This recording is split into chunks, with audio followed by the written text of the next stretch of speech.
Baik, bismillahirrahmanirrahim. Assalamualaikum warahmatullahi wabarakatuh. Alhamdulillahirabbil alamin. Wassalatu wassalamu ala asyrafil anbiya'i wal mursalin wa ala alihi wa sahbihi ajma'in. Alhamdulillah, saya ucapkan syukur kepada Allah Subhanahu wa taala kerana pada petang ini ataupun pada waktu malam ini sambil menyaksikan salji yang masih turun walaupun sudah pertengahan bulan Mei di sini, syukur kepada Allah dapat kita usahakan sedikit sesi live pada petang ini untuk kita sama-sama bualkan ataupun sembangkan beberapa perkara berkaitan dengan isu-isu yang disentuh di dalam sesi live di Astro Awani sebentar tadi. Saya ucapkan berbanyak terima kasih kepada pihak Astro dan Tuan Haji Nazri Kaha yang berhubung dengan saya mencadangkan untuk diadakan sedikit temu bual. Mula-mula saya dah tengok sikit tadi. Alhamdulillah, terima kasih kepada pihak Astro Awani juga kerana orang kata edit yang dibuat tu sangat minimum. Basically-nya apa yang diceritakan semasa temu bual boleh dikatakan kesemuanya telah dikongsi. Dan terima kasih juga kepada Tuan Haji Nazri kerana bertanya kepada saya soalan-soalan yang membolehkan untuk saya mengeluarkan elicit cerita tentang isu-isu penting ataupun perkara-perkara utama yang kita nak ketengahkan bila kita bincang tentang hal ini. Saya ternampak sikitlah di bahagian ruangan komen di Facebook Astro Awani, nampak macam agak ramai yang memberikan komen itu dalam keadaan seperti mereka tidak menonton apa yang dipaparkan. Tapi kita sedia maklumlah macam mana pun memang banyak cabaran kan tentang hal-hal netizen ni. Dan saya juga netizen sebab kita sama-sama pengguna internet dan aktif memberi makna kepada pengalaman kita di dunia internet ni.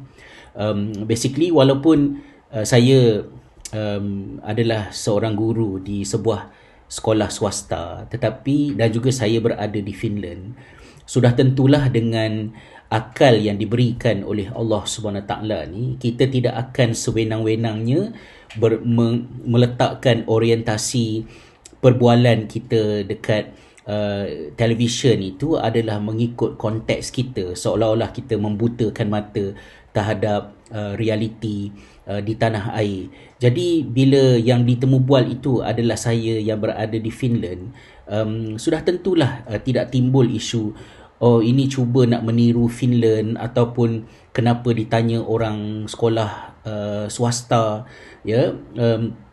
Benda tu kita dah ambil kira daripada awal, dan sebab itulah di awal-awal temu bual itu, perkara pertama sekali yang saya ketengahkan untuk memandu perbincangan ialah supaya jelas kepada saya dan juga Tuan Haji Nazri bahawa Malaysia tidak sama dengan Finland. Kerana Finland dari segi Global Connectivity Index, Finland berada di tangga yang ke-7 dari segi lebih daripada 90% penduduk Finland adalah merupakan pengguna internet biasa. Maknanya connectivity di Finland ini sangat tinggi. Isu untuk mendapatkan akses internet memang boleh dikatakan hampir tidak ada di Finland ini. It's everywhere. Dia dah jadi macam air, dia dah jadi macam elektrik, yang mana kita tidak perlu bersusah payah untuk mengadakannya kerana dia ada. Contohnya macam di rumah saya ni, internet di rumah saya ini adalah 100 megabyte per second, 100 Mbps, dan ia adalah merupakan servis percuma yang diberikan kepada kami para pelajar yang duduk di kediaman inilah. Maknanya 100 Mbps itu adalah free of charge. Kalau saya nak extra lagi, for whatever the reason, saya nak bayar 10 euro sebulan, dan saya boleh dapat sehingga 300 megabyte per second. Jadi saya beritahu siap-siap di awal perbincangan bahawa Finland dari segi untuk mengadakan kemudahan asas, kita katakan internet tu memang dah tak jadi isu, sebab kita sama-sama sedia maklum tentang kelebihan yang ada di negara Nordik inilah. Jadi sudah tentulah perbincangan akan jadi pointless kalau sekiranya saya memulakannya dengan mengatakan bahawa jadi Malaysia kena buat macam Finland. Of course lah, kita tak buat macam tu kan. Kalau dalam bahasa mudah takkanlah tengin sangat saya ni nak fikir macam tu. Tetapi kita mengadakan perbincangan, perkongsian adalah untuk bertukar-tukar pandangan. Sebab dalam keadaan Finland sebuah negara yang mempunyai kemudahan internet yang sangat canggih, Oulu adalah tempat di mana 5G keluar, ya, research dibuat di sini di universiti tempat kami belajar. Tetapi walaupun kemudahan itu ada, malah kemudian pelajar anak-anak kami juga diberikan pinjaman laptop. Kalau nak iPad pun boleh juga daripada sekolah. Kami boleh pinjam daripada sekolah supaya anak-anak yang terkurung dekat rumah ni ada device masing-masing untuk mereka buat kerja. Jadi poinnya bukan saya nak kata so Malaysia pun kenalah buat macam tu. Of course lah, takkanlah stupid sangat nak cakap macam tu kan. Poin utamanya ialah walaupun sudah ada kemudahan secanggih itu, tetapi berkesan atau tidak berkesan, boleh terjadi atau tidak terjadinya pembelajaran masih banyak juga bergantung kepada kebolehan guru untuk mengubah suai pembelajaran supaya dia jadi meaningful, dia jadi munasabah untuk dilaksanakan. 2 minggu yang pertama ketika pelajar mula tidak ke sekolah, sekolah ditutup, saya sendiri pun timbul rasa macam agak frustrated dengan, kita katakan, Finland, kerana setengah-setengah perkara yang cikgu suruh pelajar buat dekat rumah ni tak masuk akal. Contohnya untuk kalaulah boleh saya berikan contoh, misalnya untuk subjek PE, ya, physical education, yang mana cikgu telah memberikan instruction supaya pelajar-pelajar di rumah membuat journal PE mereka, yang mana mereka diberikan tugasan 2 jam satu hari, mereka dikehendaki melakukan aktiviti fizikal di luar daripada rumah dan diberikan cadangan aktiviti-aktiviti yang boleh mereka lakukan, antaranya melakukan aktiviti permainan secara beramai-ramai di luar. Kita nak mengawal pergerakan kan. Kemudian yang keduanya dicadangkan supaya berenang. Of course lah, dalam suasana yang kat luar masih snow tu, kalau namanya berenang, tak ada tempat lah kita nak berenang kecuali kita berenang dekat kolam renang. What is the point of, orang kata, PKP kalau sekiranya pelajar kena pergi ke kolam renang untuk berenang di public swimming pool? Jadi benda tu tak masuk akal. Itu satu contoh. Begitu juga ada guru yang kerana dalam orang kata plan cikgu tu bahawa belajarnya adalah dalam bentuk pelajar-pelajar ni untuk subjek home economics, saya ada share dalam temu bual tadi, pelajar kena masak casserole dekat rumah sebab plannya dah memang macam tu. Tetapi ada ramai pelajar yang bahan untuk masak casserole tu tidak ada dekat rumah. Dan adakah ini bermaksud pelajar kena pergi ke kedai untuk membeli bahan dan kemudian masak di rumah? So benda tu tak masuk akal. Pada peringkat itu saya pun sebagai bapa rasa marah, apa cikgu merepek ni kan. Tapi ia memberikan indikasi bahawa di peringkat awal, cikgu-cikgu di Finland yang minimum semua ada master degree ni pun boleh melakukan tindakan-tindakan yang tidak begitu betul, ya, kalau boleh saya secara frank sebutkan, tak berapa kena. Sebab para pelajar ni cikgu seolah-olah macam transfer apa yang ada kat sekolah terus kepada rumah melalui internet. Sedangkan konteksnya sangat berbeza. So apa yang saya buat pada 2 minggu yang pertama tu, anak-anak of course lah, kalau mereka stres ke apa-apa, is either mereka abandon terus dan terus pindah kepada main game ke apa ke, ataupun mereka mengeluh dan mereka bagi tahu kepada saya apa masalah yang mereka hadapi. So apa yang saya buat pada masa itu ialah saya uh, sarankan kepada anak saya, basically-nya guide anak macam mana cara nak orang kata negotiate dengan cikgu. So bagi tahu pada cikgu yang benda ni tak boleh dibuat, boleh tak ganti dengan benda lain. So kalau you tak boleh masak casserole dekat rumah, what will be the alternative, can you accept that? So dan akhirnya bila anak email cikgu dan cikgu balas balik, dan nampaklah poinnya bukan casserole tu, poinnya ialah home economics itu kurikulumnya adalah untuk menyediakan satu meal keluarga. Maksudnya bukan satu portion untuk seorang tapi untuk keluarga. So you can actually prepare something that your family eat. Jadi tukarlah daripada casserole, akhirnya anak saya buat bihun goreng, kan, contohnya. So tercapailah objektif tu. Jadi benda-benda itu kita kongsikan bukan dengan satu mentality nak kata so cikgu kat Malaysia kena buat macam tu. Of course pasti cikgu dekat Malaysia juga ada macam-macam cabaran di pelbagai peringkat untuk mereka melakukannya. Kami berada di sekolah swasta. Of course saya faham bila sebut je sekolah swasta ada satu stigma dalam sebahagian anggota masyarakat yang menganggap sekolah swasta ni adalah sekolah orang kaya. Jadi kita selalu kan kita macam menyampah dengan orang kata menyampah dengan orang kaya kan. Tapi kita kena ingat sekolah swasta ada banyak jenis, dan ada sekolah swasta yang memang berorientasikan keuntungan. Tetapi sekolah kami adalah sekolah yang struggle. Cikgu-cikgu gaji kecil. So kami bukan elit. Kami bukan orang kaya walaupun kami mengajar di sekolah swasta. Dan believe it or not, bukan semua pelajar yang bersekolah di sekolah swasta adalah anak orang kaya. Satu sekolah kami juga ada pelajar-pelajar yang daripada B40, daripada pelajar-pelajar yang tidak berkemampuan. Kami daripada awal lagi semasa buat sekolah Khalifah ini, kami dah set dalam kepala kami tidak mahu wujud di sekolah kami budaya elit. Maka pelajar-pelajarnya, of course, yuran memang masalah. Macam mana kita nak kurangkan yuran kalau segala-galanya kita kena cari sendiri? Sebutir beras di sekolah pun mesti datang daripada duit yang kita usahakan sendiri. Tak ada siapa yang bagi bantuan secara umumnya daripada kerajaan khususnya. Tetapi sebahagian, maka apa yang kita buat ialah kita cari dana, kita tanya orang, kita jumpa dengan some companies, dan ada ramai dermawan yang bermurah hati untuk tolong bantu membiayai pembelajaran sekumpulan pelajar yang sentiasa ada daripada semasa ke semasa mereka berada di sekolah kami.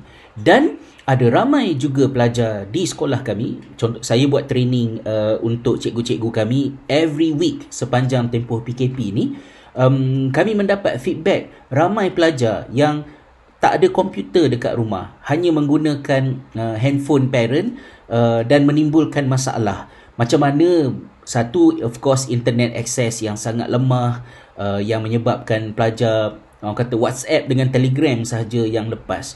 Lepas tu nak buat kerja-kerja yang menggunakan Microsoft Word dalam keadaan pakai handphone ayah sahaja. Kami juga ada sekumpulan pelajar yang berdepan dengan tekanan emosi dan mental kerana mereka belajar di sekolah kami sedangkan ibu bapa mereka berada di luar negara, duduk di negara-negara khususnya di negara Arab seperti di mungkin di Dubai, di Emirates, di Arab Saudi, dan ada juga 1-2 negara yang lain, yang menyebabkan pelajar-pelajar ni juga kami kena fikirkan.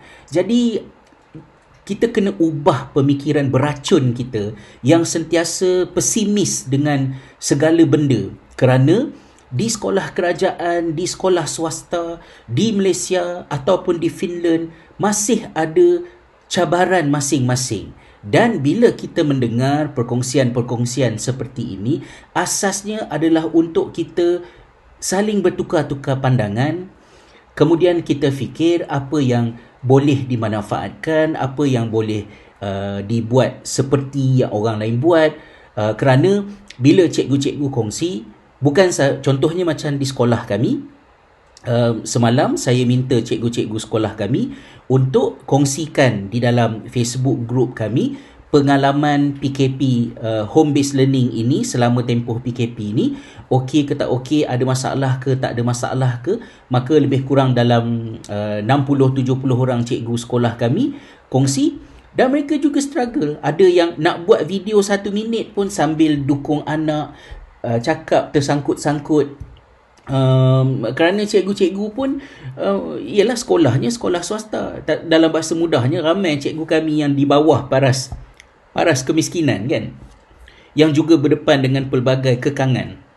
Maka bila cikgu-cikgu share, kita nampak ada cikgu yang ada masalah macam ni, ada cikgu yang ada masalah macam tu. So bila semua orang dapat tengok video semua orang, dan kita nampaklah, oh tiba-tiba ada cikgu yang buat macam ni, ada orang yang macam. So kita belajar, cikgu tolong cikgu kan. Jadi bila kita mendengar perkongsian daripada negara-negara yang berbeza, daripada Malaysia, daripada Finland, kalau kita mendengarnya dengan pemikiran yang positif, yang optimis, banyak benda yang kita boleh belajar. Kecualilah tetamu yang dijemput oleh Asra Awani tu, memang orang kata bingung lah kan. Dia cakap, kenapa Malaysia tak boleh buat macam ni, apa masalahnya?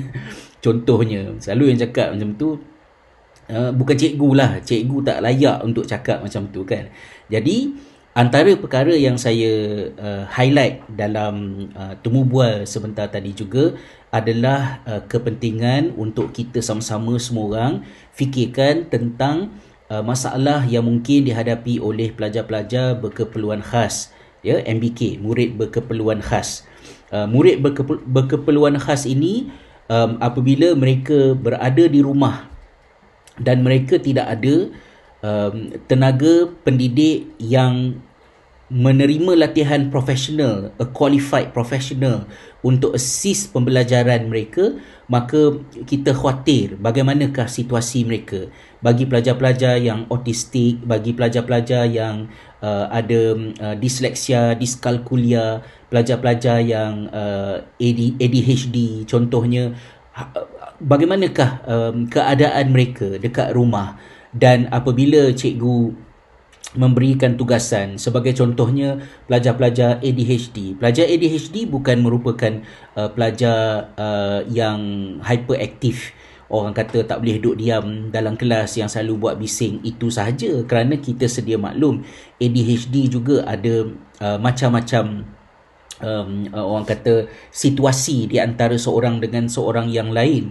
Maka salah satu daripada isu yang lazim dihadapi misalnya oleh pelajar ADHD ini adalah isu executive function. Maknanya mereka apabila nak buat satu pekerjaan itu, susah untuk pekerjaan itu dibuat kalau mesej yang disampaikan kepada mereka ialah benda ini penting. What is important and what is not important doesn't work with ADHD punya minda. Mereka akan mendapat orang kata tenaga yang cukup untuk melakukan satu perkara apabila satu-satu perkara itu interesting. Dan apabila dia interesting, sometimes mereka boleh zoning out. Mereka begitu fokus, hyper fokus sampai tak boleh buat benda lain pula. So pelajar ADHD ni boleh berada dalam satu situasi, sama ada mereka langsung tak engage, missing in action, tak participate langsung dengan apa yang cikgu sediakan, ataupun mereka boleh bertukar menjadi pelajar yang hyper fokus dan buat sungguh-sungguh semua benda yang cikgu berikan kalau kena dengan isu yang dihadapi oleh otak mereka kan. Jadi benda-benda ni cikgu-cikgu yang mendidik pelajar-pelajar berkeperluan khas mempunyai cabaran yang lebih tinggi, yang lebih besar. Apakah cara yang baik untuk support dan tolong anak-anak ini untuk belajar? Terima kasih Tuan Sobri Hashim kerana beri maklum balas, kata jelas komen. Sebab saya pun tak perasan on ke tak on, okey ke tak okey ke, saya main cakap je kan. Dan sahabat-sahabat kalau ada sebarang pertanyaan ataupun persoalan, bolehlah kemukakan dan kita bersoal jawab. Jadi balik kepada cerita ni tadi juga, maka sekolah, walaupun sekolah kami sekolah swasta, kita juga ada pelbagai isu. Jadi tidak akan berkesudahan kalau mentaliti kita adalah mentaliti nak buat perbandingan siapa lagi susah daripada siapa, dan kita pula macam berbangga dengan susah tu, dalam arti kata macam siapa lagi susah maka dia lagi hebat, dia lagi vokal kan. What is the point? Sebab akhirnya pendidikan adalah untuk enabling learning, untuk membolehkan pembelajaran terjadi. Pagi tadi semasa saya mengadakan sesi training dengan cikgu-cikgu sekolah kami, Waalaikumsalam, Puan Azilia Azam, terima kasih. Dalam sesi pagi tadi semasa saya bersama-sama dengan guru-guru kami, saya ada sebutkan tentang beberapa perkara berkaitan dengan enabling learning kan. Enabling learning tu contohnya bila pelajar missing in action, tak participate dengan pembelajaran banyak. So nak buat macam mana? Kalau dekat Finland, saya share juga dengan cikgu-cikgu apa yang Finland buat untuk mengelak daripada pelajar missing in action kan. Antara yang saya sebutkan tadi, sekejap ya.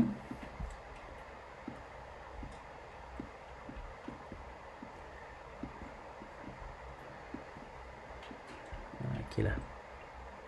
Antara yang saya sebutkan tadi, kita kata circulation daripada perkeliling daripada City Council menghendaki supaya kedatangan diambil. Maknanya penyertaan pelajar adalah compulsory. Dalam erti kata yang lain, cikgu punya mekanisme ialah kena make sure setiap hari kat Finland ni pelajar-pelajar kena berada di hadapan komputer contohnya, seperti mana mereka bersekolah. Jadi kalau misalnya pukul 8 suku adalah kelas matematik, maka budak-budak 8 suku kenalah berada di depan komputer ataupun dekat handphone ke macam manalah, ikut setting. Setiap hari guru mengambil kedatangan. Jadi itu adalah enforcement yang dibuat. So apa kesan dia? Kesan dia bukan terus selesai masalah. Sebab manusia ni dinamik kan, ada macam-macam cerita. Jadi saya bagi contoh misalnya dalam family kami sendiri, maknanya saya sebagai seorang bapa, saya mendapat notifikasi yang unstop.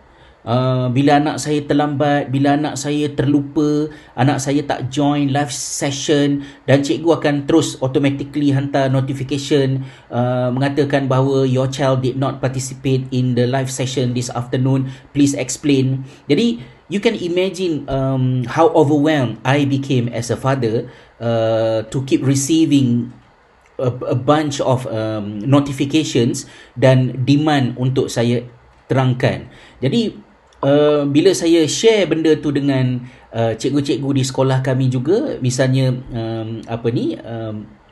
ada di kalangan warga sekolah kami ataupun CEO kami tadi mention, dia kata it sounds and it look quite stressful.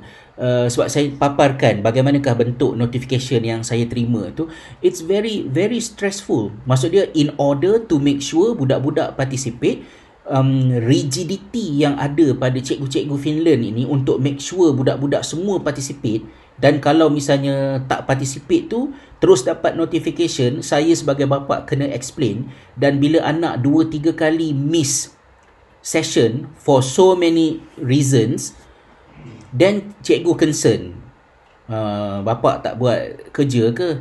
Kemudian saya dihubungi oleh kaunselor sekolah, saya dihubungi oleh guru kelas, minta saya jelaskan dan terangkan bagaimanakah situasi anak dan sebagainya. So it's very very stressful. So adakah Malaysia kena buat macam Finland? Saya tak kata Malaysia kena buat macam Finland. Cara yang Finland buat tu pun okey, saya dapat membayangkan yang jumlah pelajar missing in action yang tak join belajar hari-hari kat rumah ni, mungkin kurang sedikit ataupun quite minimum kerana ada orang kata active enforcement yang dilakukan oleh pihak guru. Tetapi implikasi dia kepada situasi dekat dalam rumah untuk saya macam hari-hari nak nagging dengan anak-anak, oi bangun kelas pukul 8 suku dan prepare 8 suku kena bersedia untuk bersama, jangan buat macam cuti, datang kerja-kerja rumah simpan and then malam karang petang karang dah lewat malam baru nak buat. Jangan macam tu. Apa yang cikgu cakap sekarang dan kena buat sekarang.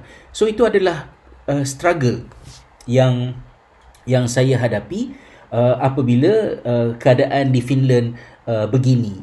Berbeza situasinya dengan di tanah air yang mungkin flexibility, at least saya memang tidak tahu selepas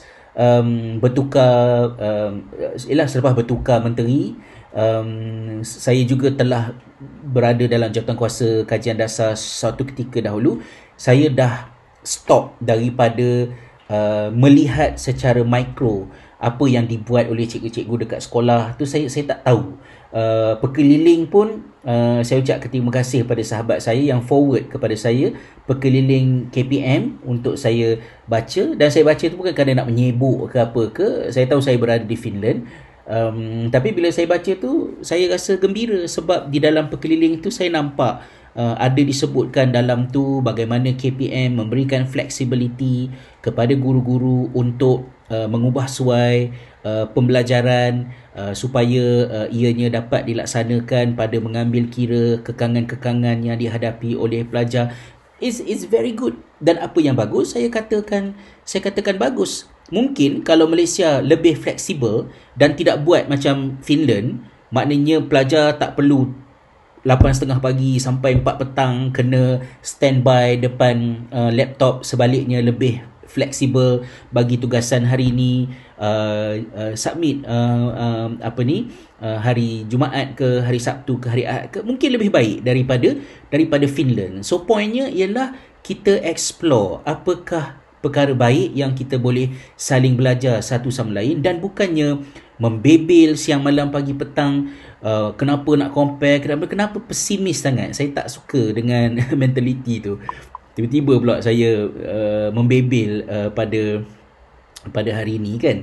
Jadi itu satu perkara. Dan juga saya ambil peluang sebentar tadi untuk menjelaskan bagaimana walaupun mungkin daripada aspek pendidikan ada 2-3 perkara yang kita mungkin boleh belajar daripada Finland, tapi saya juga secara peribadi berharap agar Finland boleh juga meninjau aspek kesihatan, kerana sistem kesihatan di negara kita sangat bagus kan, dan cara KPM mengendalikan isu COVID-19 ini, termasuk dari segi kemaskini, press conference setiap hari, memberi pendidikan kepada masyarakat tentang bagaimanakah cara yang lebih baik dengan jumlah penduduk 32 juta penduduk di Malaysia.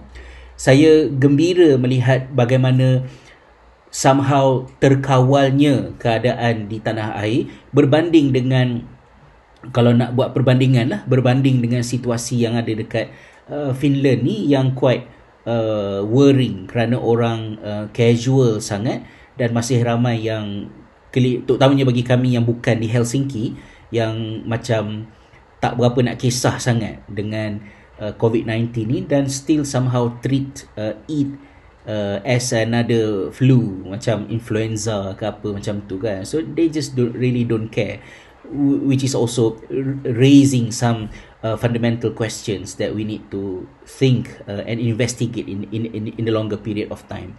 So itu satu. Saya lihat sikit kepada soalan. Di sini ada, sekejap ya. Okay. Backdrop. Alright. Untuk ni Puan Syaz Mukhtaruddin ada mention, thank you Ustaz for expressing your concern on special needs student. Alhamdulillah, dan minta maaf sebab tak adalah panjang sangat, saya cuma highlight begitu. Sebab poinnya ialah bila interview televisyen ni bukannya kita cakap dan kita hurai penyelesaian kan, tapi dia lebih kepada untuk spark interest for people to think. Dan ini dalam situasi begini, kadang-kadang saya fikir guru-guru di sekolah, murid-murid di sekolah kerajaan boleh jadi lebih beruntung, kerana guru-guru yang bertanggungjawab dalam soal murid berkeperluan khas ini adalah umumnya merupakan guru yang terlatih. Maka hopefully mereka lebih well informed untuk tahu apakah yang perlu mereka buat. Sebab guru murid berkeperluan khas ni memang mereka sudah biasa dengan rancang lain jadi lain, kerana reaksi yang lebih orang kata rencam daripada pelajar-pelajar berkeperluan khas ini berbanding dengan mungkin pelajar-pelajar biasa, kalau istilahkan gitu kan. Tapi kebimbangan saya ialah murid-murid berkeperluan khas yang ada di sekolah-sekolah agama swasta contohnya, yang guru-gurunya bukan merupakan guru yang menerima latihan profesional dalam pendidikan. Mungkin ada setengah-setengah sekolah yang struggle berkenaan dengan hal ini. Maka yang boleh saya cadangkan ialah keep in touch. Kita wujudkan satu network, atau bukan network lah, kita wujudkan satu keadaan di mana teachers support teachers.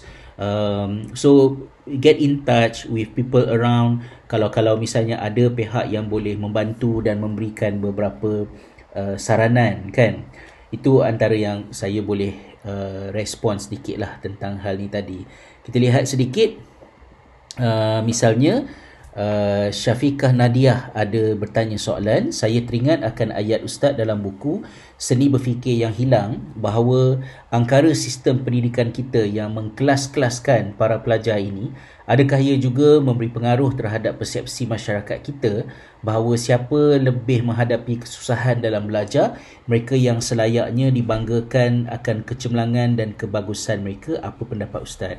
Terima kasih ya atas soalan yang dikemukakan. Dalam soal pendidikan ini, kalau kita masuk dalam dunia penyelidikan, kita jarang bertemu dengan kajian-kajian yang nak establish cause and effect.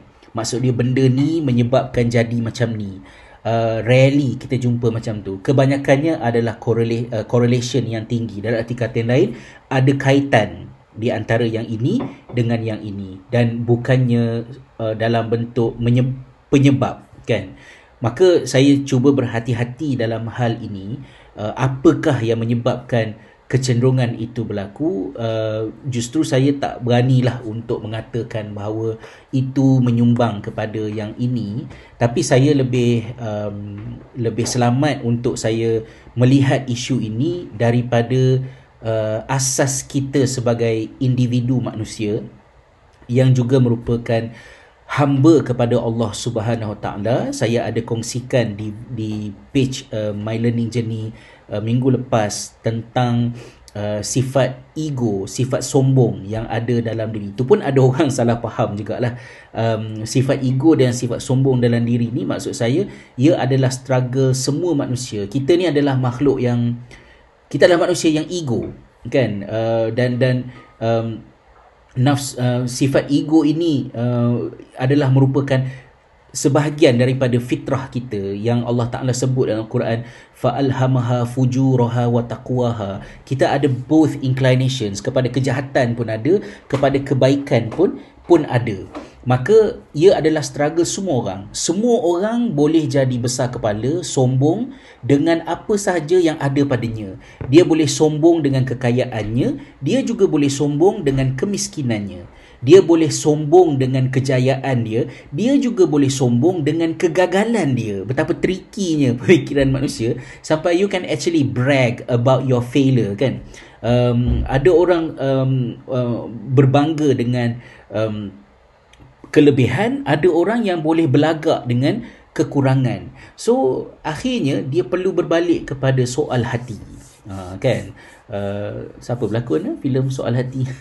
Tapi maknanya hati manusia itu easily twisted untuk jadi orang kata merasa lebih dengan sesuatu yang ada pada dirinya. So saya rasa lebih selamat untuk hal ini kita muhasabahkan sebagai satu internal struggle on our integrity, that we should learn to be less pessimistic dan juga defensif, tetapi bertukar menjadi lebih tenang. Tak nak guna istilah lebih optimis tu kan, sebab dia salah makna pula, tapi lebih bertenang dengan isu yang ada, dengan situasi yang berlaku, dan bertolak ansur, empathy, memaafkan, bersabar, dan bukannya cela-mencela, maki-memaki atas apa-apa alasan sekalipun lah, ya. Walaupun kadang-kadang nak fikir kalau mungkin kadang orang komen bukan-bukan dekat internet ni, sebab semua orang tengah stres. Bagi saya itu adalah, kalau benar sekalipun, itu adalah untuk membantu kita untuk faham, but again it is still not an excuse to let them become a norm, ya. Ia bukan alasan untuk untuk menyebabkan kita menerima benda itu sebagai satu norma, dan kita orang kata biarkan benda itu tanpa teguran ataupun tanpa sebarang usaha untuk memperbaiki keadaan. So itu satu perkara yang ingin saya tekankan di dalam orang kata perbincangan kita ni kan. Terima kasih kepada Cikgu Sharifah Sharina kerana melontarkan persoalan. Kadang-kadang saya terfikir telah berbual-bual tadi kan, Ustaz macam tahu-tahu je kan. Semalam Astro Awani interview saya, lepas tu hari ni Menteri Pendidikan umumkan yang UPSR dan PT3 dimansuhkan. Jadi macam tahu-tahu je benda tu nak berlaku, tapi actually dia adalah satu sempena yang menarik apabila selepas sahaja Menteri Pendidikan membuat pengumuman berkaitan dengan penangguhan ataupun pembatalan UPSR dan PT3 tahun ni, kemudian disiarkan pula temu bual saya dengan Tuan Haji Nazri Kahar semalam di Astro Awani. Antara kerisauan ialah anak tidak dinilai seperti sepatutnya, tidak mahu belajar online lagi sebab exam tak ada dan lain-lain. Itu adalah antara yang saya baca mengenai topik ini. Saya rasa kita pun tak naklah orang kata tergesa-gesa sangat untuk memberikan analisis berkenaan dengan hal ini, walaupun kita sudah pun ada, saya sendiri sudah pun ada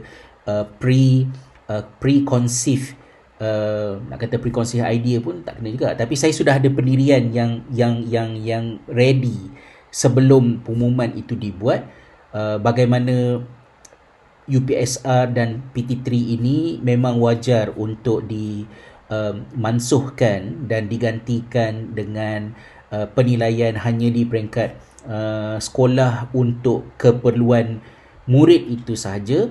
Kalau nak masuk ke sekolah berasrama penuh, ke MRSM, ke sekolah-sekolah berkenaan boleh mengadakan peperiksaan mereka sendiri untuk kelayakan, ataupun diadakan satu peperiksaan UPSR yang bukan compulsory ke atas semua, tapi hanya untuk pelajar yang memang nak memohon untuk pergi ke sekolah-sekolah yang menggunakan keputusan UPSR dan PT3. Itu dah lama dah kita suarakan. Dulu ketika hal ini ditimbulkan semasa YB Dr. Mazli Malik merupakan Menteri Pendidikan, agak berleluasa jugalah saya baca misalnya di dalam Sinar Harian ada yang menyebut pelajar kata ada yang menganggap bahawa kalau tak ada exam maka budak-budak jadi malas.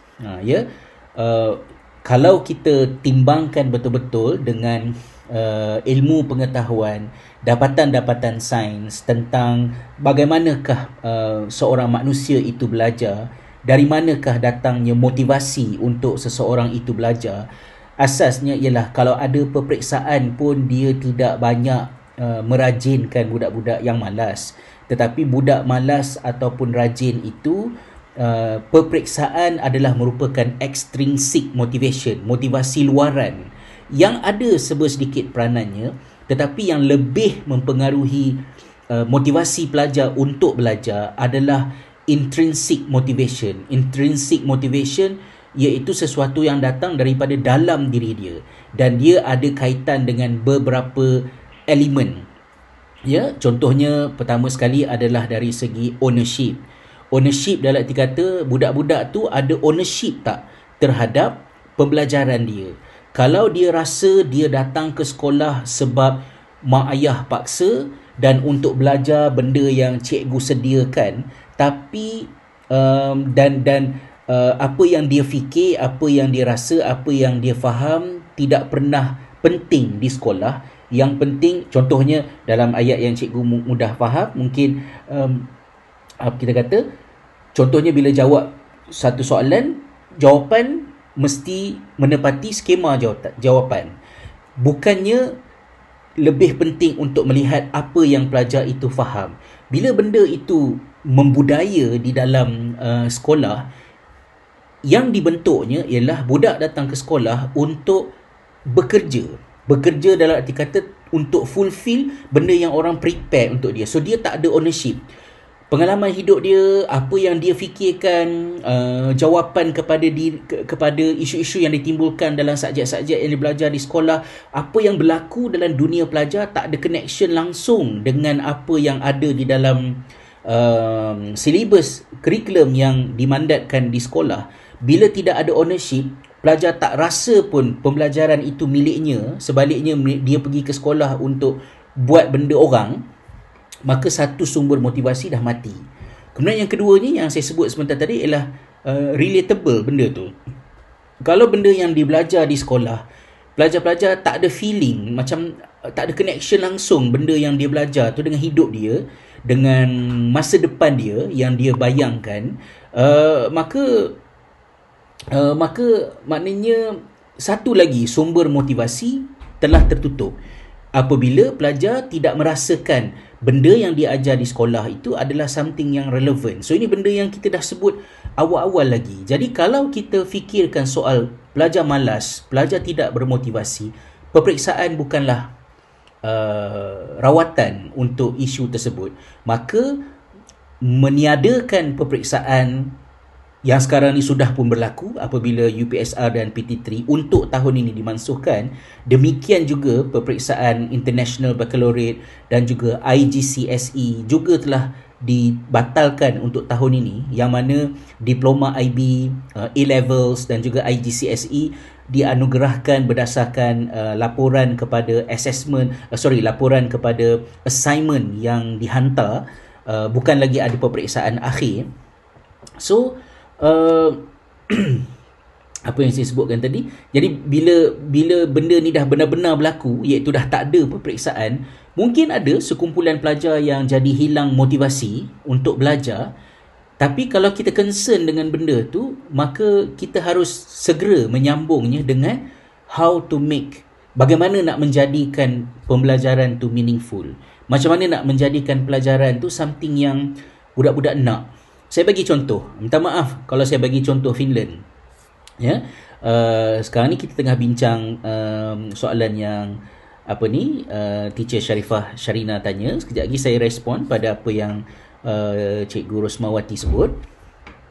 Jadi contohnya di Finland ni, selepas daripada berlakunya kes tembakan di sekolah yang menyebabkan ada pelajar mati kan, lebih kurang dalam 10 tahun yang lalu, analisis yang dilakukan memperlihatkan bahawa ramai pelajar di sekolah berkenaan datang daripada keluarga yang berpendapatan rendah dan pelajar-pelajar yang tidak ada mentaliti untuk mereka ni nak pergi ke alam akademik, meaning that mereka bukannya bila habis sekolah nanti akan pergi ke high school. Kalau mereka nak sambung pun mungkin mereka akan sambung ke sekolah teknik, ataupun mereka tak sambung pun, habis tu saja.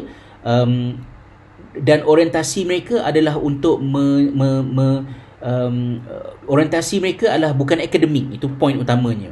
Maka pihak sekolah diberikan bukan diberikan, sebab benda tu dah memang ada pada sekolah. Sekolah buat decision bahawa academic is not their priority.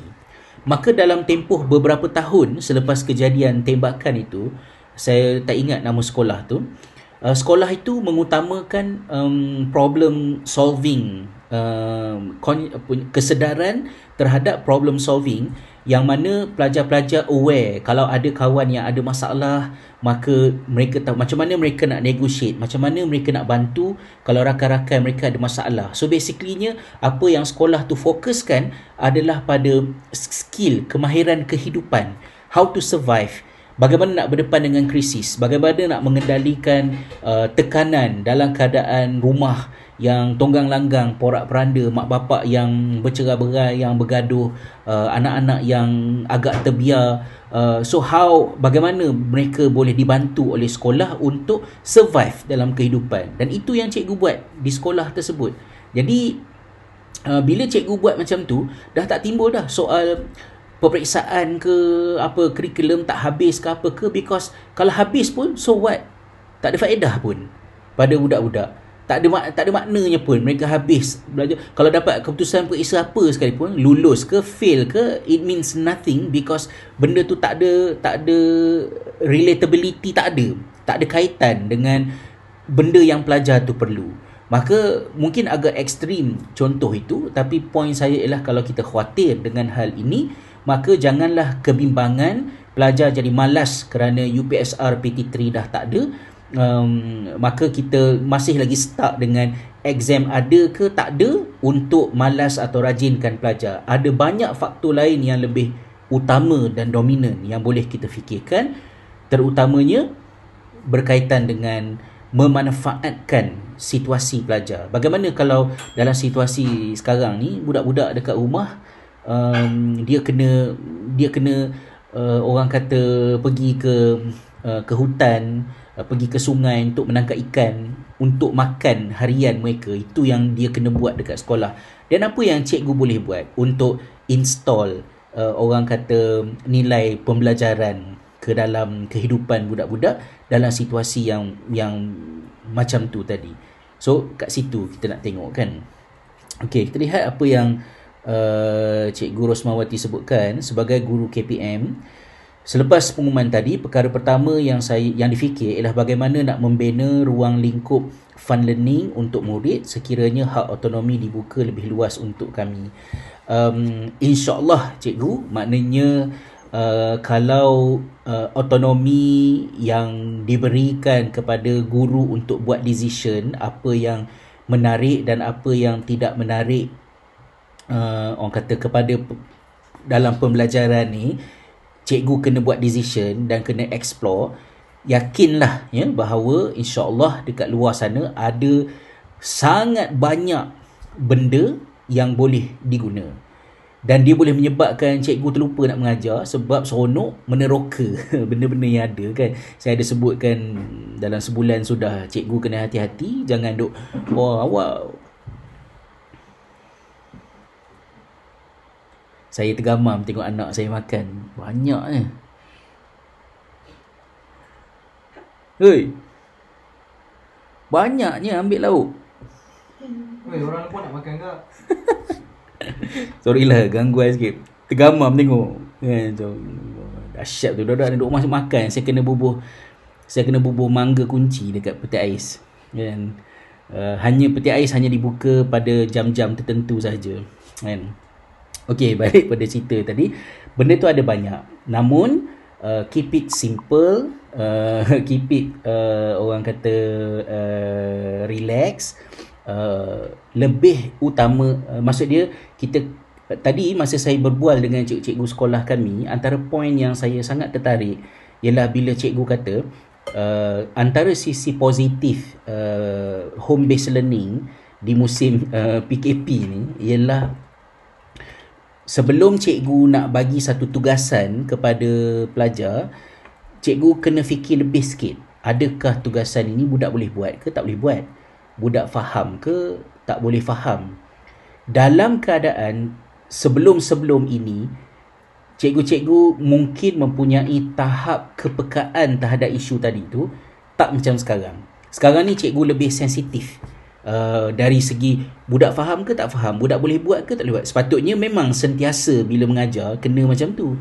Tapi bila kita buat rutin biasa, pergi kelas, keluar kelas, masuk kelas, keluar kelas, kita boleh jadi macam autopilot sedikit. Maka kita tak begitu aware dengan tahap kefahaman pelajar-pelajar dalam kelas kita.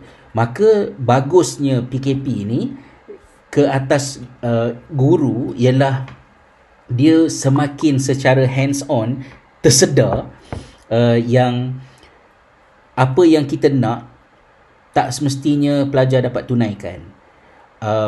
Para pelajar mungkin tidak faham kita sebenarnya nak apa kerana instruction yang kita berikan tidak jelas.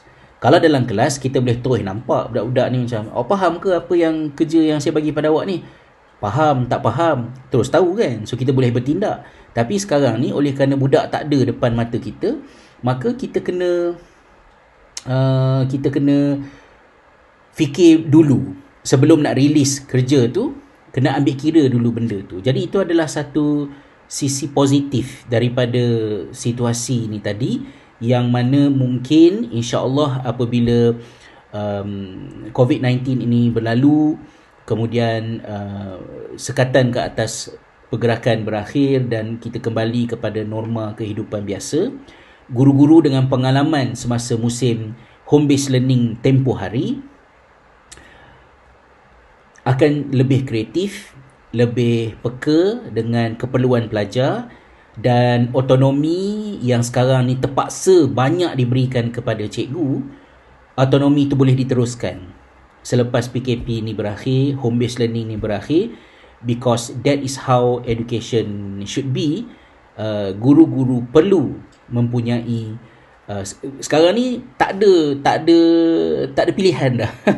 Saya tak terbayang yang perubahan ini boleh berlaku dalam situasi macam ni kan. Maknanya nak tak nak, you tak boleh dah menyebuk dokumentasi ke benda-benda yang you kena submit, nak kena rekod bukti mengajar ke apa dan sebagainya. Semua benda tu COVID-19 telah bertitah bahawa semua tu tak penting. Kita tahu lama dah benda ni tak penting. Benda ni tak penting. So sekarang ni you memang kena beri kepercayaan kepada cikgu untuk menggerakkan sendiri pembelajaran. Ada ke cikgu yang tak buat kerja ke apa? Most likely ada, kan? Cikgu pun manusia juga. Dalam situasi biasa pun ada cikgu yang ponteng, apatah lagi dalam situasi macam sekarang. So macam mana nak settle benda tu? Saya rasa saranan kita sama macam suasana pra COVID-19 dulu, iaitu jangan kerana 20% guru yang problematik, kita bebankan 80% lain yang memang buat kerja untuk nak kena buat dokumentasi dan tunjukkan bukti mengajar dan sebagainya. Sebab yang kita nak tackle sebenarnya 20 orang tu saja. Jadi 20 ni kita boleh fikir separately how to deal with that, because there's nothing normal anymore dalam kehidupan yang ada sekarang kan. Okey, saya nak bergerak perlahan-lahan ke arah menyudahkan sesi live kita ni. Kalau sekiranya ada persoalan-persoalan yang timbul ke, boleh tanyakan lagi. Memanglah makan kat rumah ni semua orang jadi gemuk kan. Saya rasa jadi kurus sikit saya sebenarnya. Walaupun tak nampak kan, sebab lagi banyak lagi sikit lah kerja. Bila orang asyik makan, rasa nak pusing kamera ni. I want to show you. There's quite a lot.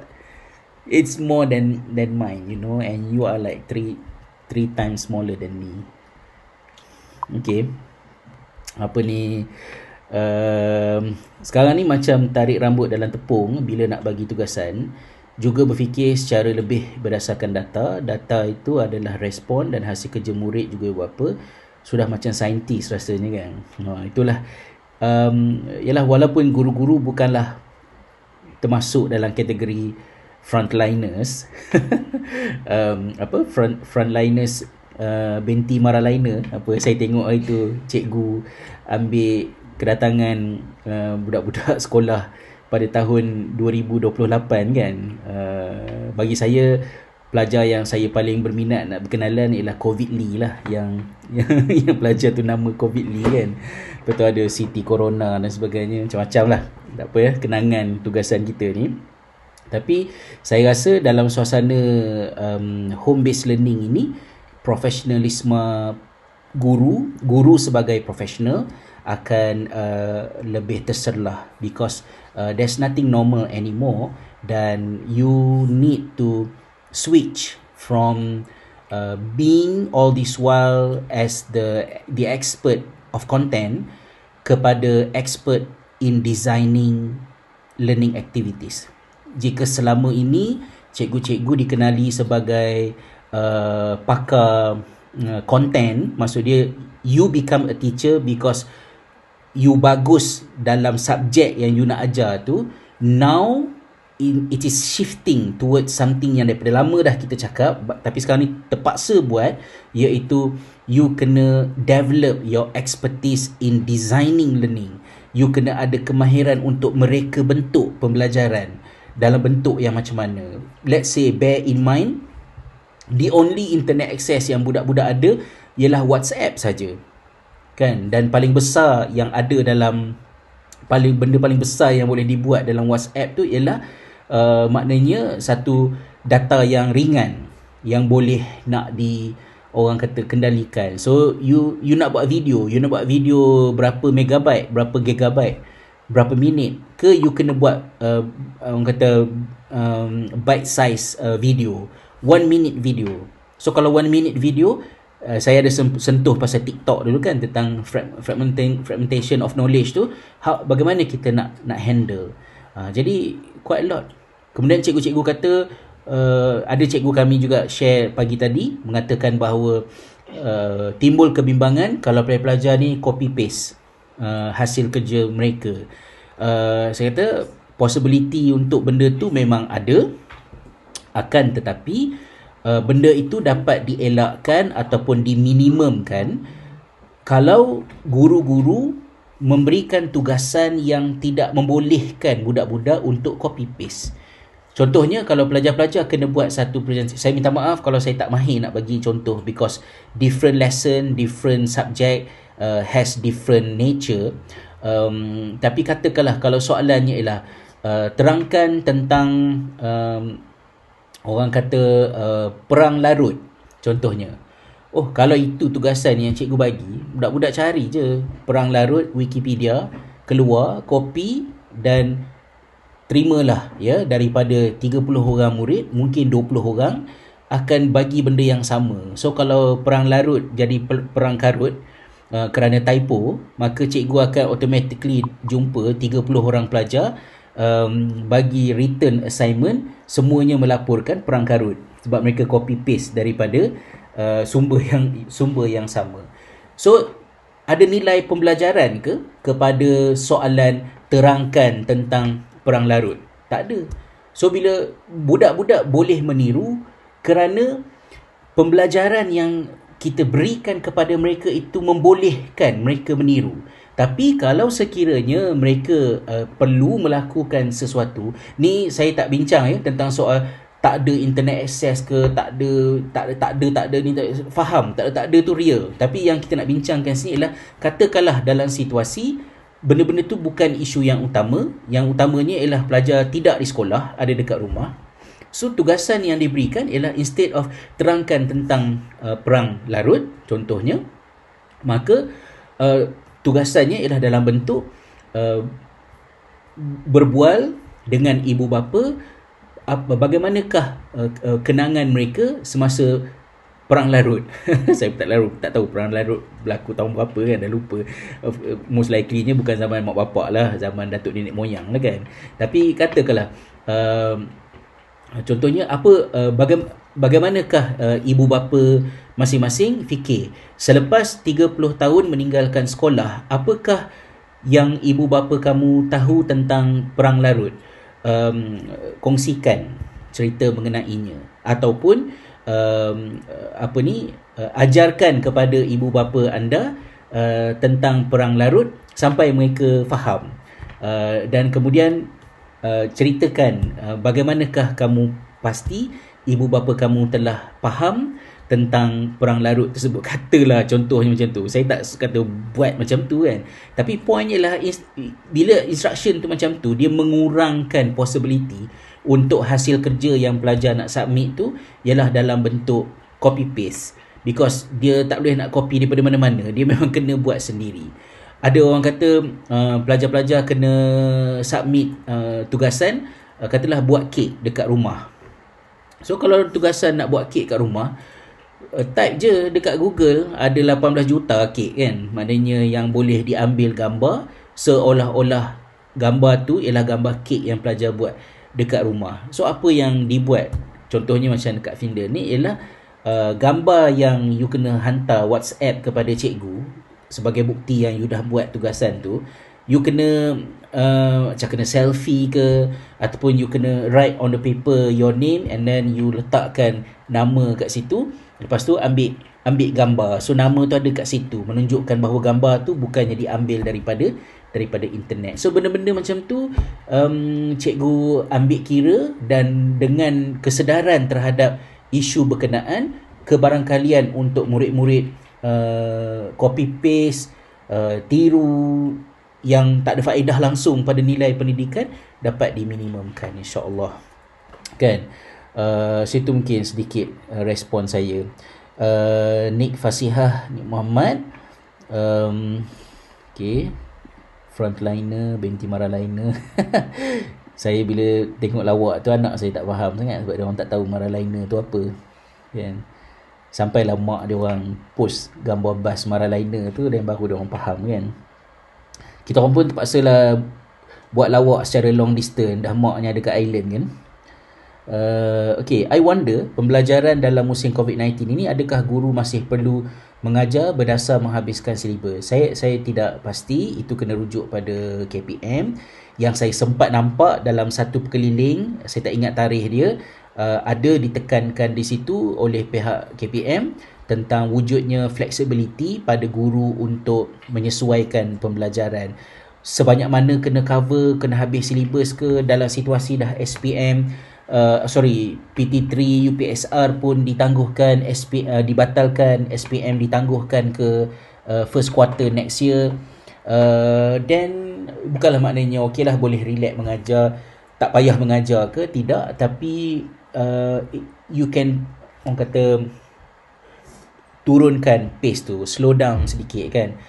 Luangkan lebih banyak masa. Dan okey, satu point saya harap saya tak lupa nak sebut juga, sometimes it's also important untuk kita stop daripada bagi content.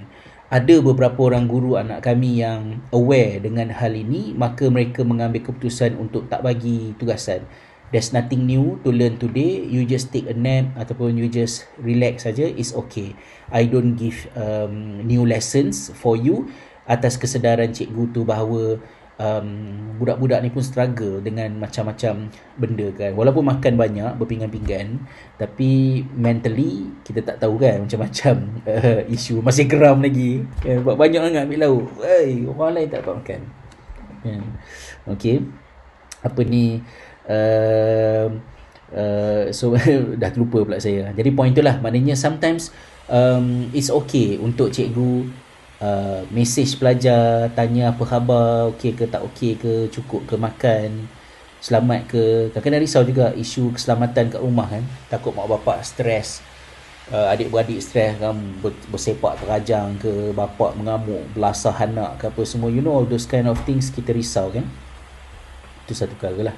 Apa pendapat Ustaz berkenaan dengan level IQ pelajar bandar dengan luar bandar, antara sistem pendidikan sekarang dan juga ruang lingkup seseorang pelajar itu sendiri?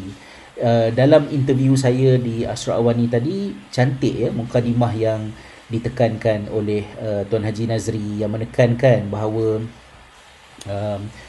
orang kata demografik, sosiografik masyarakat kita sangat rencam. Dari Perlis sampai ke Sabah, sekolah bandar, sekolah kampung, benda tu tidak mudah untuk dijawab, dan it's difficult untuk kita nak kelas-kelaskan. Katalah pelajar luar bandar lebih cerdik daripada pelajar kampung. Saya cerita dengan anak saya semalam ke kemarin, saya tengok satu video dekat YouTube, kan orang banyak buat yang video jumpa dengan peniaga-peniaga kecil, kemudian beli semua barang makanan mereka dan berikan sumbangan. Jadi saya terpersona dengan beberapa orang budak yang tolong mak ayah berniaga. Yang mana ada seorang budak tu, dia kata saya tak ada, saya balik sekolah tadi, saya buat homework siap-siap, lepas tu lepas sembahyang maghrib baru saya keluar, saya tolong mak ayah saya berniaga. Dia berniaga nasi lemak ke macam tu lah dekat tepi Maybank. Dia form 2. Jadi orang yang buat video tu tanya macam, ayah bagi upah ke kan pada kamu? Dia kata saya tak nak upah. Saya tak kisah sangat upah, tapi yang penting saya nak pahala sebab saya nak tolong mak ayah saya. Jadi kemudian bila ditanya pula, so ini meniaga ni sampai pukul berapa kan? Dia kata ayah cakap nanti kalau nasi lemak ni dah habis, makanan-makanan ni dah habis, pinjam telefon siapa-siapa, telefon ayah datang ambil. So biasanya sampai rumah pukul berapa? Kalau tak salah saya lah, sampai pukul 12 malam kan. So orang tu tanya, dia cukup ke tidur sampai pukul 12? Tak apa, okey je, saya memang bangun awal pagi. Jadi bila saya dengar butir perbualan budak yang tolong mak ayah, saya tak kata benda tu bagus. Kesian budak-budak kecil nak kena berniaga kan, tapi kita faham situasi dalam masyarakat kita macam mana. Jadi bila saya dengar budak tu cakap, dia tak kisah upah, dia lebih pentingkan pahala, dia tahu mak bapak dia susah dan dia harap supaya dia dapat masuk MRSM. Ada satu kes yang lagi pula, dia nak bantu mak ayah dia. Tengah-tengah saya fikir tu marah lagi anak saya. Tiba-tiba anak saya datang kat dapur. Dia kata, can I buy something dekat PS4 Assassin's Creed kan, maknanya €5. Jadi saya macam, okay, saya baru je tengok satu video betapa bagusnya budak ni pentingkan pahala dan tak nak upah. Lepas tu buat kerja sebelum maghrib siap-siap, lepas maghrib kena pergi berniaga. Untuk dapat berapa? Bukannya dapat banyak. Sometimes untuk dapat RM10 je satu hari kan. Ada yang berniaga daripada 3 pagi sampai berjam-jam memasak, tolak modal, keuntungan sometimes RM20, RM30, sometimes tak habis pun. Tiba-tiba anak kita nak beli game. Macam first yang saya terfikir di kepala ialah, you don't need the best education in the world to bring out all these good values kan. Lantaklah sistem pendidikan tak apa-apa ke, macam-macam ke, cikgu kat sekolah menjerkah menengking ke, UPSR, PT3 ke apa ke semua, tapi there is something dekat sekolah, dekat kehidupan budak ni tadi, yang budak tu boleh cakap macam tu, tolong mak ayah berniaga sampai pukul 12 malam kan. So best education in the world ke apa, bagi saya benda tu kan sebut BS kan, macam teruk sangat pula bunyi ni kan, tapi sebab saya ni pun, so benda tu nothing lah. At the end, akhirnya apakah yang boleh nurture good quality pada budak-budak semua. Jadi manusia ni sangat dinamik. So saya tak kisah sangat sistem pendidikan macam mana ke, dan kerana itulah kepercayaan saya ialah kualiti pembelajaran yang terhasil bagi seorang budak itu lebih banyak dipengaruhi oleh faktor guru yang bersama dengan budak tu, of course, dan kemudian second half of the story iaitu mak bapak dan situasi dekat rumah. Itu lebih penting. Apa yang kementerian tetapkan, buat ke dasar-dasar yang dekat atas ke apa semua benda tu, dia mungkin ada kesan, dia mungkin tak ada kesan, tapi akhirnya mungkin teruk sikit lah bunyi dia. Tapi macam saya tak kisah sangat kalau yalah saya hidup kais pagi makan pagi, kais petang makan petang, anak-anak saya tidak berkejaya besar-besar ke, tapi kalau ada hati yang baik, ada nilai yang betul dalam kehidupan, then it's okay. Bukanlah kata tak apalah orang kata hidup miskin ke apa ke, tapi saya rasa anda pun faham apa yang saya maksudkan. Saya lebih menilai akhlak, saya lebih menilai hati yang murni, saya lebih menilai empathy, berbanding dengan fancy idea tentang you have some qualification ke apa ke semua, benda tu tak ada makna apa pun kan dalam kehidupan. Of course orang akan argue lah, then macam mana nak hidup, nak dapat scholarship, nak pergi universiti ke apa semua ke apa. Some people think like that. I choose to think something different, dan itu saya very individual lah. Mungkin orang kata, habis tu anak ustaz lepas ni sekolah kat mana, macam mana, ada duit ke nak masuk universiti? Saya pun tak ada, saya pun miskin juga kan. Dan syukurlah at least dalam 4 tahun ni kita orang sekolah kat Finland ni sekolah free. Tapi lepas ni macam mana, tahun depan macam mana, anak-anak ada duit ke nak masuk universiti ke, saya pun tak tahu. Tapi kalau baik hati, kalau ada akhlak tu, saya tak pernah berletih dekat rumah kalau anak saya academic performance tak mencapai tahap yang tertentu ke. Tapi saya akan marah budak-budak ni kalau mereka biadab, kalau mereka kurang ajar ke, mereka berbahasa dengan bahasa yang tak betul ke apa, because to me that is my value. Kan, kebahagiaan bukan milik orang kaya, bukan milik orang miskin. Sebab orang kaya boleh hidup menderita, orang miskin juga kalau miskin harta dan miskin jiwa pun menderita juga. Tapi orang yang kaya jiwa, orang yang kaya budi bahasa, mereka akan ada kebahagiaan mereka sendiri walaupun dunia dah sengit sebelah. Kan?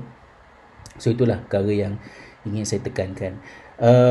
Banyak komen, minta maaf saya tak perasan. Pasti ada ibu bapa yang risau tentang peperiksaan kemasukan ke sekolah elit atau sekolah asrama penuh. Semoga pemilihan ke sekolah asrama akan tertumpu kepada anak-anak yang tinggal di pedalaman selaras dengan matlamat asal yang sepatutnya, bukan atas faktor akademik saja. Amin. Itulah yang kita harapkan daripada dulu lagi kan. Kita dah sebut tentang benda ni. Dan transitional period ni is not that easy. Sebab you nak utamakan B40, lepas tu B40 dapat ramai anak-anak daripada keluarga B40 dapat masuk ke sekolah asrama penuh, tapi sebab still tak cukup duit dan juga 2, 3, 4 faktor yang lain, maka ramai juga yang tak dapat mendaftar. And then ada second intake, dan second intake ni bercampur aduk, termasuk juga daripada kalangan anak-anak yang daripada keluarga berada. Saya juga ada mendapat laporan di sekolah-sekolah asrama, setengah sekolah-sekolah elit yang tersebut tadi, wujudnya klik lah, yang mana anak-anak orang kaya bergaduh dengan budak-budak first intake dengan mengatakan bahawa korang ni lah yang telah merampas hak kita orang untuk masuk ke sekolah ni. Mungkin ada something discussion dekat rumah yang menyebabkan idea tu masuk, maka berlaku perbalahan di antara anak orang kaya dengan anak orang miskin di sekolah-sekolah macam ni tadi. So itu adalah impak daripada transitional period yang sedang berlaku pada mengubah landscape sekolah asrama untuk kembali kepada maksud asalnya, kan? Okey, terlihat sikit. Saya cikgu tuition matematik, Tuan Rizal. Ada tips tak bagaimana cikgu tuition boleh mainkan peranan? Sebab ada pelajar saya sekolah online pun tiada. Ada cikgu juga tak bagi tugasan. Kalau dari segi kata kuncinya lah, macam yang saya ulang beberapa kali tadi, pembelajaran akan terjadi apabila benda itu merupakan sesuatu yang meaningful kepada pelajar. Manusia ni adalah meaning makers, ya, adalah makhluk mencipta makna dalam diri dia. So find something meaningful, carilah sesuatu yang meaningful dan kongsikan ia dengan pelajar. Apakah benda yang meaningful itu dan macam mana cikgu nak kongsikan dia dengan pelajar? You need to find your own way. Kita boleh fikirkan, contohnya, minta maaf ya, saya bagi contoh ni bukan bermakna saya underestimate seolah-olah macam benda tu senang, sebab saya fikir spontan kan.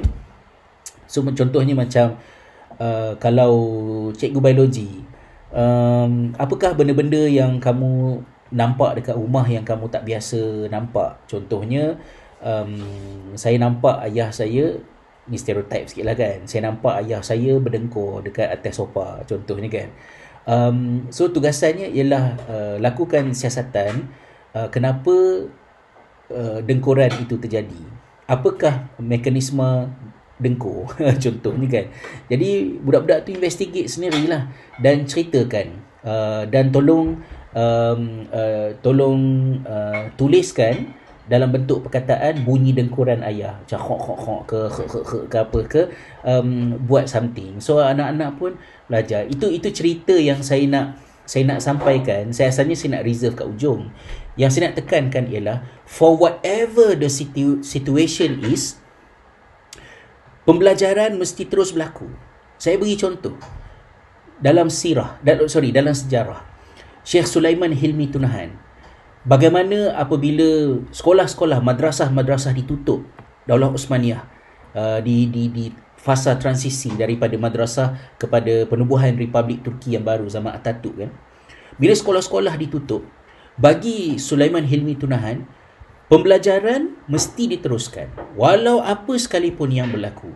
Walaupun tak ada sekolah, walaupun tak ada bangunan, pembelajaran mesti terus berlaku. So apa yang dia buat? Dia dengan anak murid dia hidup double life. Waktu siang mereka mengambil upah bekerja di ladang, seolah-olah mereka ni adalah pekerja ladang lah kan. So mereka bekerja, bercucuk tanam. Malam pada waktu yang gelap mereka mengaji, belajar maksudnya kan. Maka mereka belajar dalam keadaan yang sangat minimum, terbatas, dalam gelap, di tempat yang tersembunyi, jauh daripada pengetahuan tentera. Dalam situasi-situasi yang macam tu, pembelajaran mesti diteruskan. Untuk lebih ekstrim, kita tahu dalam sejarahnya ketika Ibn Taymiyah sebagai contohnya pernah dipenjarakan di dalam perigi. Semasa Ibn Taymiyah dipenjarakan di dalam perigi, dia duduk dalam perigi tapi orang mengaji dengan dia di mulut perigi. So maknanya ketika cikgu dalam perigi, ia tidak menghentikan pembelajaran. Pelajar boleh duduk dekat mulut perigi, belajar daripada dia. Dan ada banyak lagi cerita lain dalam sejarah yang menunjukkan bahawa whatever situation yang berlaku, pembelajaran tidak boleh berhenti. Tragedi besar yang berlaku dalam negara-negara peperangan seperti Afghanistan ialah apabila fasilitis runtuh, musnah kehidupan kerana peperangan dengan Soviet pada suatu ketika, yang menyebabkan lahir generasi yang tidak mendapat pendidikan, dan itu menghasilkan generasi yang menjadi radikal, agresif. Sama yang berlaku kepada masyarakat Kurdi pasca kejatuhan Daulah Osmaniyah. Bagaimana wujudnya generasi yang tidak mendapat pendidikan, timbul macam-macam masalah. Jadi poin saya ialah, yang terjadi sekarang ni ialah budak-budak bertukar daripada boleh pergi ke sekolah kepada tak boleh sekolah, duduk dekat rumah. So adakah berakhir? Yang berakhirnya ialah quote-unquote persekolahan. Tapi persekolahan bukan pembelajaran. Pembelajaran tetap boleh berterusan. Kalau mak bapak memainkan peranan untuk push budak untuk still belajar, Alhamdulillah. Tapi kita sebagai guru pun nak fikir sama juga. Apa yang boleh kita buat untuk make sure dan kita tolong anak-anak ni supaya mereka dapat terus belajar dengan 1000 limitasi yang ada. So gunakanlah kreativiti masing-masing untuk meneroka akan hal ini. Saya guna FB Wife, tapi saya follow Ustaz Zaman 3 Salafi dan lain-lain. Okey, Alhamdulillah. Teacher Ita, panjang ni, saya letak ni. Saya kena pin supaya saya dapat baca dengan lebih terang. Okey, terima kasih atas perkongsian tuan. Saya memang berniat nak tanya tentang solusi isu missing in action dan motivasi. Alhamdulillah sempat tanya dan dah dijawab. Bila teringatkan gambaran Paris Internal 94, motivation as the engine of learning, apa yang saya risaukan sekarang untuk buat distance learning ialah memang motivasi pelajar. InsyaAllah saya akan install nilai pembelajaran seperti yang tuan sebut tadi. Saya dapat banyak panduan apa yang patut dibuat, apa yang tidak patut daripada perkongsian tuan malam ni. Alhamdulillah. Especially untuk pelajar-pelajar yang ada some learning challenges, learning disability. Sometimes as simple as you ask a very simple question. You hantar satu message, katalah nama pelajar tu Ahmad contohnya kan. Ahmad, ni cikgu, ni teacher Ita kan. Teacher Ita nak tanya, Mat okey ke dekat rumah? Macam mana orang kata kehidupan, makan cukup ke, mak ayah okey ke? Kalau kita nak belajar something, apa yang Mat fikir? Do you have something in your mind? Kamu ada tak apa-apa yang kamu fikir yang cikgu boleh tolong? Tak salah fikir tentang apa yang ada dekat sekolah yang kita dah belajar sebelum sekolah tutup ni, tapi apa yang kamu fikir? Sometimes kalau you tanya apa khabar, okey ke, makan cukup ke, bukan tanya pasal pelajaran, tanya dulu benda yang tadi tu.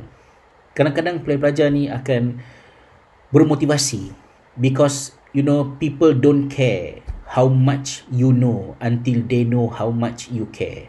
So show that you care, kan? Maknanya tanya benda-benda tu. Dan saya rasa sangat gembira bila anak saya bagi tahu tadi ada cikgu yang decided untuk tak bagi content, just take a nap, relax, and then we will continue another few days ke tomorrow ke apa macam tu. It means a lot. Sama ada budak tu perasan ke tak perasan ke, it means a lot. It shows that the teacher care. We are still human. Kita masih manusia, kan? Itu. Okey, membekas perkongsian hari ini sebagai guru perlu memberi makna kepada pelanggan kami, betul. Tersentuh bila Ustaz cerita tentang budak yang tolong mak ayah niaga. Dulu masa saya habis exam UPSR, PSRA 1997, saya mencutikan diri saya dari sekolah untuk tolong mak ayah berniaga. Kan, kita baca kat depan kan. Okey. Masa result UPSR keluar pun saya tak pergi ambil. Orang lain yang bagi tahu saya dapat 5A. Exam tak adalah penting sangat asalkan jadi manusia yang faham tujuan hidup, insya-Allah. Di suatu ketika nilai itu boleh terjadi secara mudah sebab tak ada orang pressure kita. Kan, cikgu tak ambil result UPSR dekat sekolah, tak ada masalah pada masa tu. Cikgu pun dalam keadaan tak pedulikan result tu, you still got 5A. Kehidupan itu adalah kehidupan yang hilang sekarang ni. Apabila keputusan periksa itu nilainya pergi lebih besar daripada yang sepatutnya, maka situasi pada hari ni benda tu payah nak terjadi. Justru kita kena berjuang untuk betulkan balik nilai dalam masyarakat. Dan mesej besar daripada COVID-19 ni ialah dia menampar seluruh manusia untuk insaf balik apa yang penting dan apa yang tak penting dalam hidup ini. Apa yang berguna, apa itu. Kalau reaksi spontan saya lepas saya dengar pengumuman Menteri Pendidikan tadi, boleh pun istilahnya macam tu lah, boleh pun batal UPSR, batal PT3. Mudah-mudahan setahun pengalaman wujudnya satu kehidupan tamadun manusia tanpa PT3 dan UPSR, it help some people to convince that actually we don't need UPSR dan PT3. Kita sebut lama dah, bertahun-tahun dah kita sebut benda tu, tapi kali ni terpaksa buat, kan. So mudah-mudahan ramai sikit lah yang ada pengalaman. Adakah tahun depan kiamat kerana UPSR dengan PT3 tak ada? Adakah sekolah-sekolah swasta akan tercabut, sekolah-sekolah asrama penuh akan tercabut bumbung kerana dimasuki oleh budak-budak yang tidak menerima tarbiyah UPSR dan PT3? We'll see next year. Tapi saya berasaskan kepada ilmu pengetahuan yang kita belajar, saya yakin insya-Allah ketiadaan itu manfaatnya akan datang lebih besar daripada kekurangan. Tak usah cerita pelajar lah, cikgu. Cuma minta maaf, cikgu-cikgu allowance menjaga peperiksaan ke apa ke, saya tak tahulah berapa banyak, mungkin yang tu akan hilang lah. Tapi memindahkan tekanan peperiksaan dan digantikan dengan pembelajaran atas nama pembelajaran mungkin akan memberikan something yang dah lama kita inginkan tapi kita tak dapat, kan. InsyaAllah. Tuan Mak Sobri Hashim, saya sangat membantu sangat ini. Maaf, saya sedawa pula. Saya guru SMA Al-Amin Bistari di Melimau. Jazakallah khairan. Terima kasih cikgu. Terima kasih Ustaz Inspiring. Well said. Okeylah, saya kira itu saja sesi pada hari ini. Tujuan asalnya adalah untuk sajalah memberikan sedikit reaksi kepada apa yang telah dikemukakan di dalam temu bual bersama Astro Awani sebentar tadi. Ia bukan bermaksud untuk compare Malaysia dengan Finland. It's just a sharing. Finland buat something, Malaysia buat something, dan saya pun ada tekankan bahawa pendidikan mungkin Finland agak ke depan atas beberapa faktor, tapi kesihatan saya memang frankly berharap agar Finland boleh belajar something daripada kecemerlangan Kementerian Kesihatan Malaysia melaksanakan orang kata tugasan mereka sebagai respon kepada isu COVID-19 ni. So sama-samalah kita terus berdoa untuk kebaikan bersama. Stay safe, stay at home, dan insya-Allah kita jumpa lagi dalam sesi-sesi live yang seterusnya. Saya tak ada jadual, tengoklah bila saya teringat nak buat, saya buat je. Dan kita teruskan lagi di dalam masa-masa yang akan datang. Oh, sahabat saya pada syukran Ustaz atas perkongsian untuk kedua sesi Astro dan Facebook. Okey, terima kasih. Salam khuah, salam persahabatan. Tiba masa untuk saya kembali ke pejabat saya di dapur.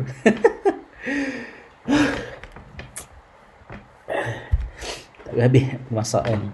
Okey, terima kasih. Assalamualaikum warahmatullahi wabarakatuh. Wa iyyakum. Ahmad Kamil Zalani. Roger and out.